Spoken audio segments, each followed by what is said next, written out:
Assalamualaikum warahmatullahi wabarakatuh.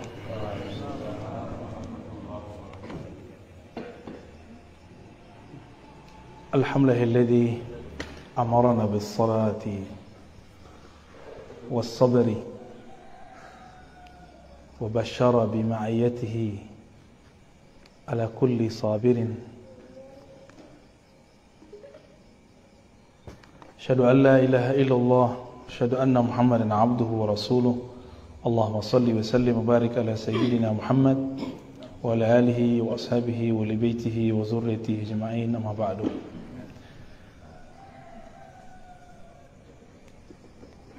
Bapak Ibu jemaah subuh yang dimuliakan Allah, sudah sebulan ya kita masih di bab sabar. Nah, ini pas sekali, ini bulan Rajab, saya menyebutnya Syahrus Sabar. Kita masuk ke hadis pertama ya. Ini hadisnya banyak, mungkin ini 3 sesi atau 4 sesi, kita nggak tahu. Jadi ngaji nggak usah buru-buru, sedapatnya aja ya. An Abi Malik Al-Harith ibn Asim Al-Ash'ari qala qala Rasulullah SAW at-tuhuru syatrul iman ya. Dari Abu Malik Al-Harith ibn Asim Al-Ash'ari. Ini orang Yaman dari Bani Ash'ari. Ada kawannya juga namanya Abu Musa Al-Ash'ari. Kalau ini Abu Malik Al-Ash'ari. Kalau Abu Musa Al-Ash'ari punya keturunan nanti namanya Abul Hasan Al-Ash'ari, Imam Ahlus Sunnah. At-tuhur syatrul iman. Kata beliau, Nabi bersabda, At-tuhur syatrul iman. Tuhur itu artinya kesucian. Kesucian atau bersuci itu syatrul iman. Syatr itu separuh dari iman. Jadi separuh bab iman itu bab kesucian. Maka kata iman, karena iman itu masuknya ke dalam kolbu, maka tuhur di sini bukan hanya kesucian zahir, tapi juga kesucian batin. Di saat seseorang berwudu, dia tidak hanya mensucikan zahirnya, dia mesti juga mensucikan batinnya. Itu maksudnya ya. Kalau taharah itu yang zahir. Kalau tuhur ada waw di situ, menunjukkan ada sisi dimensi batinnya. Ya. Walhamdulillahi tamla'ul mizan. Pujian kepada Allah memenuhi mizan. Mizan itu timbangan. Jadi kalau kita suka memuji Allah tanpa banyak amal, mizan timbangan kita langsung penuh. Jika Allah begitu, apalagi makhluk, maka jangan pelit berterima kasih kepada manusia. Man lam yashkurin nas lam yashkurillah. Yang tidak berterima kasih kepada manusia, belumlah dia disebut bersyukur kepada Allah. Ya, banyak-banyaklah mengapresiasi orang. Maka alhamdulillah ini boleh disebut orang yang suka memberikan apresiasi, dia akan ditimbang. Di kalangan manusia pun sulit ditimbang seperti apa, apalagi di sisi Allah Subhanahu wa taala. Assalamualaikum. Ya, marhaban. Jadi kalau kita baca alhamdulillah, maknanya bukan segala puji, itu terjemah. Jadi kalau mau mengatakan alhamdulillah, maka maknai terima kasih ya Allah. Itu makna alhamdulillah ya. Jadi Bapak kan baca 3-3 tuh pada sholat. Jangan segala puji itu terlalu biasa. Itu terjemahan, translate. Dimaknai terima kasih ya Allah, itu alhamdulillah. Kalau kita bilang terima kasih, rasanya lebih dahsyat daripada sekedar mengatakan segala puji ya. Segala puji itu bahasa tahun 1600-an ya. Tahun itu awal-awal penerjemahan Al-Quran dari bahasa Arab ke bahasa Melayu lama, diprakarsai oleh imam-imam kita di Aceh dulu, mulai dari Hamzah Fansuri, Syamsuddin Sumatrai, lalu kemudian muncullah Syekh Abdul Rauf Singkel. Beliau nulis kitab Tarjumanul Mustafid, emang begitu terjemahannya. Tapi yang paham bahasa begitu kan zaman dulu.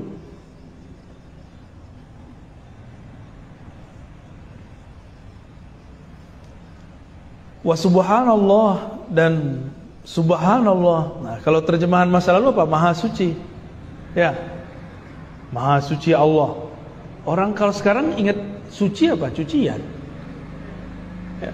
Maka kata maha suci kita boleh maknai dengan makna yang lebih pas.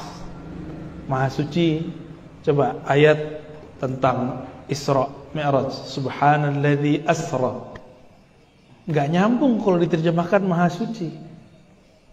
Orang Arab itu kalau melihat sesuatu yang mustahil terjadi, itu namanya subhanallah. Artinya subhanallah sangat hebat. Masya Allah, lebih lagi di atasnya yaitu subhanallah. Enggak bisa kepikir oleh otak, tapi terjadi namanya subhanallah. Ya, salamatullah. Ya. Itu perbedaan antara subhanallah terjemahan lama dengan terjemahan baru. Ya. Nah, dimulai Pak. Jadi kalau zikir Pak ada sholat, baca subhanallah, maha hebat engkau ya Allah. Kita kalau ngelihat ke badan, nggak usah ngelihat ke alam, kita terlalu jauh. Alam dalam tubuh ini sudah terlalu banyak. Dalam tubuh kita ada puluhan ribu alam dalam tubuh ini. Mulai dari alam rambut, di rambut itu adalah alam lagi. Itu darah itu ada beberapa lapisan alam di dalamnya. Banyak sekali. Dan itu maka kita katakan subhanallah. Nah, ungkapan yang begini, kalau kita membaca subhanallah, maha hebat engkau ya Allah, terima kasih ya Allah, tamla'an, akan memenuhi timbangan amal. Amal apa yang dapat memenuhi mizan? Bukan amalan fisik, tapi amalan, kalau ungkapan terima kasih mengagumi, itu amalan apa? Itu yang berterima kasih lisan atau qalbu? Qalbu. Jadi subhanallah itu ungkapan qalbu saat mengagumi Allah. Alhamdulillah itu ungkapan qalbu saat berterima kasih kepada Allah. Itu yang bisa memenuhi mizan. Kalau baca 400, 4000, 10.000 itu gak penuh-penuh deh. Tapi sekali kita mengatakan maha hebat engkau ya Allah, langsung penuh. Itulah kenapa kemudian zikir itu diulang-ulang. Siapa tahu di angka kesekian rasa itu muncul. Itu rahasianya. Ya. Nanti kita lihat aja kalau kita masuk ke padang mahsyar, ada pengadilan, ya, mizan di situ. Nanti kita lihat orang yang banyak kuantitas zikirnya gak penuh-penuh, tapi yang berzikir dengan ma'rifatnya, nah itulah ma'rifat subhanallah. Jadi berzikir itu dengan kenal siapa yang kita zikirkan. Jangan cuma ngejar angka. Yang ngejar angka ya kayak orang sekarang lah, kerja banyak gaji dikit gitu. Paham maksudnya? Pilih mana? Kerja dikit tapi dengan kecerdasan otak. Duitnya banyak, kan banyak orang begitu sekarang. Ya. Inilah perbedaan abid dengan arif. Ya. Abid beramal dengan fisik, banyak kuantitas, lemah kualitas. Kalau arif, orang yang kenal Allah, dia beramal dengan kualitasnya. Sedikit zikirnya sama dengan sebanyak orang zikir di sana. Inilah zikir yang diajarkan Nabi kepada Juwairiyah dan Sofiyah. Jadi Nabi ketika berangkat subuh, itu mereka masih zikir. Biji tasbihnya ada 4.000. Cuma dulu belum diikat. Ikatan itu baru di zaman Abu Hurairah. Subhanallah bihamdi, subhanallah bihamdi, subhanallah 4.000. Dan itu sudah bolak-balik. Anggap saja sekali khatam. Nabi baru pulang di waktu duha. Nabi biasa sarapannya waktu duha. Tapi nah, sarapannya bukan uduk ya. Pulang Rasulullah SAW lihat Juwairiyah, maukah engkau aku ajarkan zikir yang lebih afdol dari itu?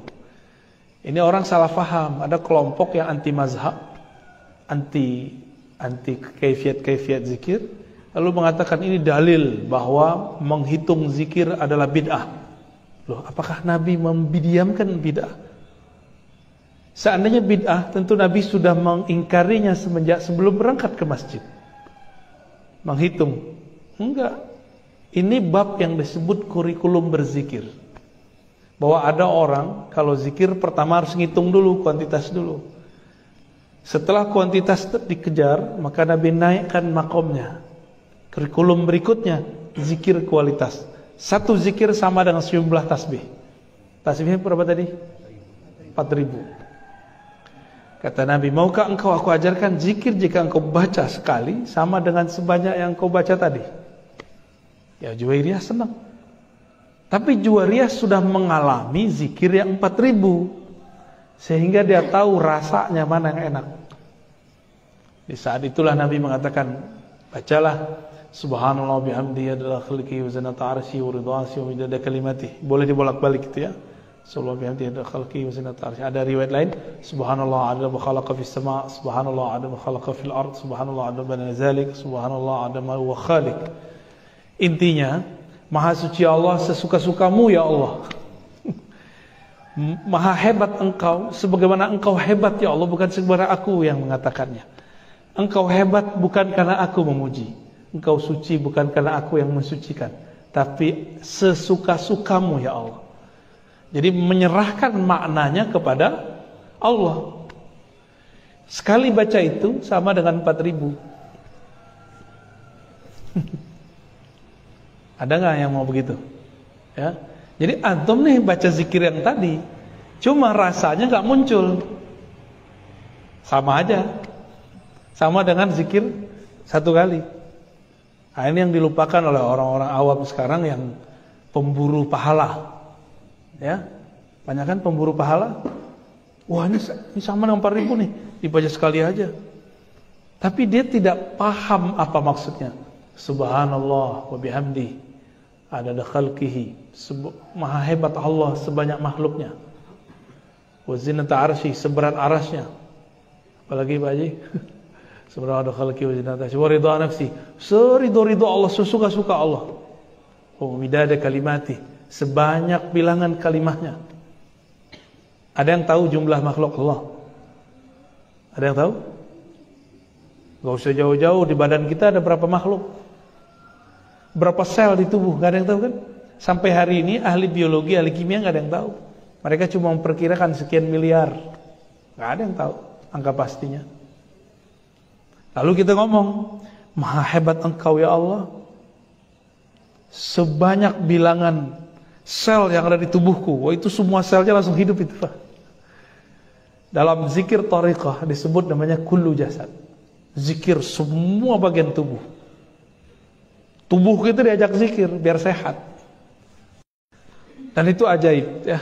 Makanya disebut kalau kita baca subhanallah, maha suci, maha hebat engkau ya Allah, sebanyak bilangan makhluk, banyak sel di tubuhku. Udah, tubuh kita semuanya hidup tuh dari ujung kepala sampai ujung kaki. Kalau bacanya 33 begitu, sehat Pak, rohani kita dan jasmani kita sehat langsung. Maka ahli-ahli zikir pun kalau sakit, dia nggak merasa sakit. Dia biasa aja, dokter aja yang bilang dia sakit, dia nggak sakit. Nah, jadi kalau baca subhanallah, mulai baca subhanallah dengan ma'rifat, bukan dengan adat, angka. Adat bahasa Arab pakai dal, angka. Nggak pakai angka lagi kalau bisa. Angka itu cuma kurikulum aja. Kok ada sekarang kelompok yang saklek dengan angka, baik kelompok anti sufi ataupun sufi. Ini lucu ya. Yang anti sufi bilang hanya 33, kurang nggak boleh lebih bid'ah. Itu kan cuma contoh 33 itu. Emang kalau lebih nggak boleh? Ada. Terus ayat Qur'annya gimana? Ya ayyuhallazina amanu dzkurullaha dzikran katsiran. Wahai orang beriman, zikir sebanyak-banyaknya. Zikir sebanyak-banyaknya. Sebanyak-banyaknya itu versi banyak kita atau banyak Allah? Nah, maksudnya banyak versi Allah. Ya. Udah segini umur Pak masih nggak ngerti juga ma'rifatullah, kan aneh. Masa harus anak muda yang ngajarin? Ya, harus mulai berzikir dengan ma'rifatullah. Kita pakai angka-angka sombong nanti. Apalagi aku nyebut-nyebut umur, sombong ntar. Lu belum lahir gue udah zikir. Ntar kalau dibalikin kayak seperti hadis Juwairiyah gimana? Ya, betul ente zikir, tapi pakai angka, nggak pakai ma'rifat. Au tamla ma baina as-samawati wal ardh. Was-salatu nur. Salat itu cahaya. Nur. Nur itu membuat apa yang ada di sekitar cahaya terlihat. Makanya ayatnya wasta'inu bis-sabri was-shalah. Kalau minta tolong dengan sabar dan salat. Nggak cukup dengan sabar, mesti ada salat. Karena kalau kita salat, nanti akan ada pijar dalam kolbu. Allah tumbuhkan, Allah hidupkan, Allah nyalakan. Dengan nyalanya hati, kita jadi tahu masalahnya seperti apa. Jadi orang-orang yang tidak menghadapi persoalannya bis-shalah dengan salat, dia nggak tahu persoalannya sebenarnya seperti apa. Nah, maka kita doakan supaya orang-orang yang ngurus negeri ini, dia kalau ada masalah, dia sholat. Ya, dia sholat 2 rakaat, itu bagus. Kita ada masalah apa aja pakai sholat, Pak, coba aja. Masalah mulai salah rumah tangga, sampai kepada anak-anak, pekerjaan. Kalau ada satu niat tertentu, urusan, dibawa sholat. Kenapa dibawa sholat? Kalau kita punya masalah, kepalanya nggak ditundukkan, itu nanti ngerasa panik. Dengan ditundukkan kepala, energi kita kemudian full kembali, kita bisa melihat masalah itu secara utuh. Ya, harusnya panik nggak jadi panik. Was-shadaqatu burhan. Sedekah itu burhan. Apa arti burhan? Burhan itu argumentasi atau bukti. Maka sedekah itu adalah bukti kalau orang ini benar nggak cinta harta.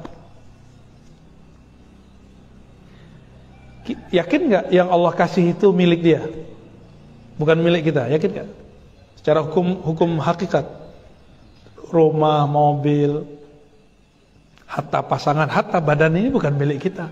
Lillahi ma fis samawati wal ardh. Apa aja yang di muka bumi milik Allah. Badan ini milik Allah. Kalau Allah mau ambil, ambil gitu. Nah, dengan bersedekah, sedekahnya badan sholat duha, sedekahnya harta berbagi, sedekahnya ilmu mengajar, gitu. Nabi mengatakan tabassumuka fi wajhi akhika shadaqah. Kamu senyum di wajah saudaramu sedekah. Ternyata orang barat kasih penelitian, orang senyum mukanya itu terjadi olahraga di sini. Nabi nggak pernah melakukan penelitian, tapi Nabi diperjalankan ruhaninya.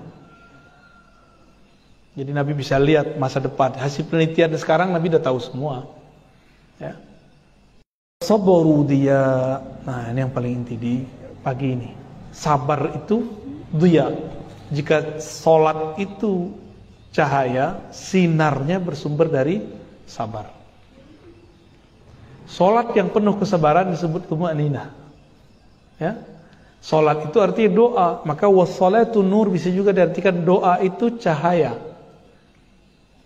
Sinarnya dari sabar. Maka orang yang kuat sabarnya, itu dirinya bersinar. Sinar inilah yang permanen. Kalau dilihat di langit, kelihatan berpijar. Jadi setiap hari malaikat turun. Ini kan malaikat lagi turun nih, ganti sip. Ketika mereka naik, orang-orang yang sholat tadi subuh, itu kelihatan bercahaya. Sampai sekarang kalau Bapak ini duduk begini, wah ini kenceng sekali cahaya ke atas. Kekuatan cahaya di atas itu seperti satu bintang. Ya. Dilihatnya asik. Maka malaikat menggosipkan di langit, itu cahaya siapa? Inilah yang disebut viral di langit. Ya, mau viral di langit. Jangan viral di bumi, Pak, nggak seru. Nggak seru di viral di bumi itu. Kemana-mana terganggu, nggak bisa nyaman. Tapi viral di langit, wah kita betul-betul kita doa langsung diaminkan berjajar sampai ke atas. Wal Qur'anu hujjatun laka wa alaik. Quran itu dapat menjadi hujjah. Hujjah itu argumentasi. Laka, yang menguatkan, menyelamatkan engkau. Aw alaik, atau Quran justru malah menjadi bumerang bagi kamu. Jadi enggak semua orang hafiz Quran itu selamat. Khawarij bunuh orang pakai Quran. Benar gak? Ini kita baru dapat rekaman video salah satu orang yang disangkakan bab teroris berdebat dengan main antum-antuman kan, lama-lama dentum-dentuman itu. Ngeri Pak, ngeri sekali. Seharusnya bilang aja, jika saya menyebabkan engkau sesat, maafkan saya. Seharusnya selesai begitu. Yang bolak-balik. Ya. Kalau di dalam diri kita ada nurul afu, cahaya memaafkan, cahaya minta maaf. Ya minta maaf aja sih, susah amat. Ya. Jadi Quran ayatnya suci, tapi kalau udah sampai di pikiran manusia belum tentu suci. Nah, tapi banyak orang-orang yang mengklaim pemahamannya suci cuma karena baca ayat tertentu.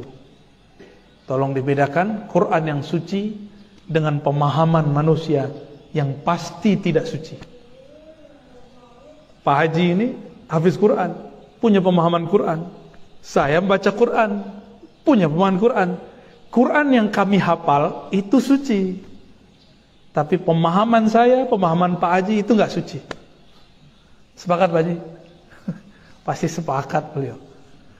Nah, kelompok-kelompok Khawarij di akhir zaman itu mereka menganggap pemahamannya terhadap ayat itu suci. Jadi beda dengan dia, beda dengan Quran. Tuh. Udah jadi Allah aja dia kan? Ya. Ini ciri-ciri Khawarij, Pak. Ya. Beda dengan dia, berarti beda dengan Allah. Nah, dan ini sudah mulai muncul, ya. Nauzubillah min dzalik. Kullun nas yaghdu faba'i'u nafsahu famu'tikuha aw mubikuha. Setiap manusia berangkat, ada yang menjual dirinya, menggantikan dirinya dengan surga, ada yang menggantikan dirinya dengan neraka. Ya. Semoga kita termasuk yang pertama. Amin ya rabbal alamin. Hadis kedua, ini hadis pertama baru begitu. Dari Abu Sa'id Al-Khudri, nama lengkap beliau Sa'ad bin Malik bin Sinan. Anna nasan min Ansar sa'alu Rasulullah fa'atahum. Orang-orang Ansar datang ke Nabi minta-minta, Nabi kasih. Kaya atau miskin? Nabi itu kaya atau miskin? Terus siapa yang bilang Nabi miskin? Pecat dari umat Nabi Muhammad ya. Nabi itu bergaya miskin. Maksudnya sederhana. Iya, tapi Nabi gak miskin. Summa sa'aluhu fa'atahum. Lalu mereka minta lagi, Nabi kasih. Hatta nafada ma 'indah, sehingga yang beliau punya habis. Nggak ada yang sanggup jadi Rasulullah. Ada yang sanggup jadi Rasulullah. Ya kita aja ada orang minta-minta tepi jalan, kita tutup pintu nggak buka-buka ya kan. Alasannya sederhana, dilarang oleh pemerintah. Ya juga sih.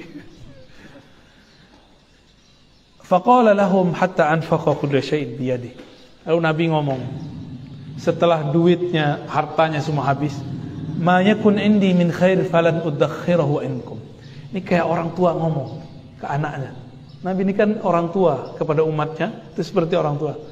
Wahai umatku, wahai sahabatku, jika aku nyimpan kebaikan, uang, duit, dinar, dirham, kira-kira begitu, tentulah lan addakhirah, tidak akan pernah aku simpen. Tidak mungkin. Kayak kita nyimpan di bank nggak pernah. Tanya orang, susah lagi pandemi, padahal duitnya banyak. Ya. Nggak mau ngasih, bilang aja belum bisa ngasih. Gak usah bilang nggak ada, ntar didoain malaikat nggak ada beneran. Wa may yasta'fif ya'afuhullah. Siapa yang iffah, menahan diri untuk tidak minta-minta, Allah akan jaga kemuliaan kehormatannya. Nabi udah nggak ada duitnya. Bayangkan orang semadinah minta. Wa may yastaghni yughnihillah. Siapa yang merasa cukup dengan yang Allah beri, Allah akan kayakan dia. Berarti kaya itu dari Allah, bukan dari harta. Wa may yatasabbar yusabbirhullah. Siapa yang berusaha sabar, Allah akan membersamainya. Wa ma u'tiya ahadun ata'an khairan wa awsa' minas sabar. Tidak ada rezeki yang lebih tinggi, lebih banyak, lebih bernilai daripada sabar. Ya. Jadi sabar ini luar biasa. Ternyata sabar itu ada sabar dari kepayahan, ada sabar dari meminta-minta. Nah, ini babnya. Sabar dari meminta-minta. Bahkan minta ke Allah aja malu ini orang. Karena Nabi SAW mengatakan, siapa yang sibuk man syaghalani zikri, siapa yang sibuk berzikir, baca Quran, salat, riyadhah, an mas'alati, sehingga enggak sempat meminta kepadaku, aku akan berikan kepadanya ma u'tis sa'ilin, apa yang aku berikan kepada yang meminta. Maka pilih mana? Meminta atau zikir? Mending zikir, Pak. Maka kalau ada zikir diajarkan guru pagi sore, amalkan itu. Paling cuma 15 menit. Ya. Itulah bedanya zikir dengan ilmu. Ilmu, Bapak duduk dari tadi rasanya kan sebentar. Enggak pegel kan kakinya? Coba duduk 5 menit langsung kesemutan. Ya. Kecuali pikirannya lagi di rumah tuh, enggak nyaman, kakinya tiba-tiba gerak aja tuh. Kebelet kali ya. Ajaban li amril mu'min. Hadis berikut dari Suhaib bin Sinan. Nabi bersabda sallallahu alaihi wasallam, ajaban li amril mu'min. Sungguh menakjubkan orang beriman itu semua urusannya. Kenapa? Inna amrahu kullahu lahu khair. Bagi orang yang percaya, ini kata kuncinya percaya, yang sudah ada kepercayaan di kalbunya kepada Allah, semua urusannya kayak baik. Berarti bagi orang beriman, pandemi baik atau buruk? Saya menganggap pandemi itu ada nilai baiknya yang tidak terkira. Di sini dikatakan wala isadzalika li ahadin ilal mu'min. Yang menganggap segala sesuatu itu baik cuma orang beriman. Jadi saya mau nanya lagi nih, pandemi ada baiknya enggak? Kayaknya yang diam masih ragu nih. Jeritat gitu ya. Dompet sepi gitu ya. Pasti ada baiknya. Dulu kita sering mikir gini, coba kalau saya liburan, saya pengen sholat bareng anak-anak, ya kan? Mimpin sholat anak istri. Selama pandemi ada namanya WFH ya? Dan kita waktu awal-awal kita sholat di rumah semua nggak? Dan itu nikmat sekali, Pak. Bagi saya nikmat sekali karena saya tinggalin istri lama kan, dan anak lama. Keluar baru balik setelah seminggu. Nikmat sekali. Kalau Bapak kan berangkat pagi pulang sore. Kalau saya enggak, berangkat sekarang bisa pulang-pulangnya sebulan. Dan itu nikmat sekali, bisa bersama, ya. Jadi nikmatilah pandemi ini ya. Kita kerja aja sebisanya kita kerja. Yang penting bisa makan, bisa berbagi. Pengen apa cukup, ya. Bener nggak? Itu yang rezeki. Pengen apa cukup. Pengen keluar negeri bisa, ya kan? Pengen mobil boleh, pengen motor jadi. Ya itu Pak, ya rezeki itu yang penting cukup, bukan berlebih ya. Berlebih Allah nggak ngasih izin. Berlebih bagi, gitu. In asabathu sarra syakara fakana khairan lah, in asabahu dharra sabara fakana khairan lah. Jika dia asabathu musibah. Jadi ternyata musibah bahasa Arab itu dua cabangnya. Ada musibah kebaikan, ada musibah keburukan. Tapi bahasa Arabnya bukan keburukan ya, sarra. Sarra sesuatu yang menggembirakan. Jika dia dikenai oleh sesuatu yang menggembirakan, sesuatu yang mengenai kita namanya musibah. Jadi asaba yusibu, ya, musibatan, musibah itu bahasa Arab, itu artinya sesuatu yang mengenai kita, sesuatu yang kita rasakan sekarang. Nah, maka wa in asabathu, jika dia merasakan kebahagiaan, syakara, dia bersyukur. Maka orang yang bersyukur itu diuji dengan kebaikan. Jadi Bapak yang lagi bisa beli rumah di komplek ini, ya, bisa beli kendaraan, bisa punya anak, istri, atau tinggal di mana aja. Berarti dapat musibah kebaikan. Nah, ini kalau versi bahasa Arab, versi bahasa Rasulullah. Wa in asabathu dharra, jika dia ditimpa mendapatkan atau merasakan dharra, enggak sanggup melebihi batas diri kita. Maka jangan bersyukur dengan jiwa, bersyukurlah dengan ruh. Kalau dengan jiwa enggak kuat, ya, maka orang bilang, saya enggak sanggup, Pak. Saya enggak sanggup, Ustadz. Kita banyak orang ngomong begitu. Itu karena dia dengan jiwanya. Maka bacalah zikir, hadapilah masalah dengan ruh. Ruh itu murni, abadi. Dia tidak ada limit dan batasnya. Ya. Ngadepin pasangan, jangan pakai perasaan, Pak. Ya, makan hati, ya. Kamu udah bertahun-tahun hidup aku kok gitu-gitu aja. Nah, itu kalau pakai nafsu itu, ya. Tapi kalau pakai ruh, emang begitu. Jiwa itu emang begitu. Harus ngalah, ya. Udahlah dulu, udah 3 hadis. Ya. Mau ada tanya jawab? 2 pertanyaan? Atau cukup? Oke, 1.